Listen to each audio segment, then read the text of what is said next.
నెలకు సమానుల. ఇక నుంచి ఏదైనా వ్యవహారంలో 2 లక్షలు అంతకంటే ఎక్కువ మొత్తంలో నగదు వాడకూడదు. అలా వాడినట్లయితే కొద్దిగా ఇబ్బంది రావచ్చు.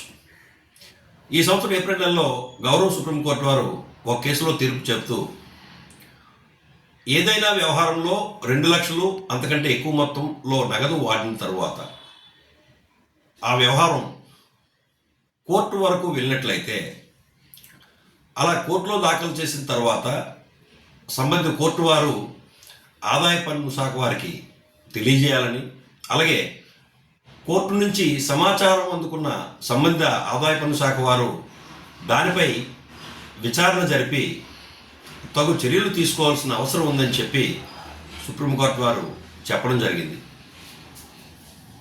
అయితే 2 లక్షలు అంతకంటే ఎక్కువ మొత్తంలో వ్యవహారం చేసినప్పుడు బ్యాంక్ ట్రాన్సాక్షన్ ద్వారా చేసినట్లయితే ఎటువంటి ఇబ్బంది ఉండదు. అలా కాకుండా నగదు ద్వారా వ్యవహారం చేసినట్లయితే దానిని ఆదాయ పన్ను శాఖ వారికి ముందుగానే రిటర్న్స్ ద్వారా తెలియజేసుకోవడం చాలా మంచిది. జై శ్రీరామ్.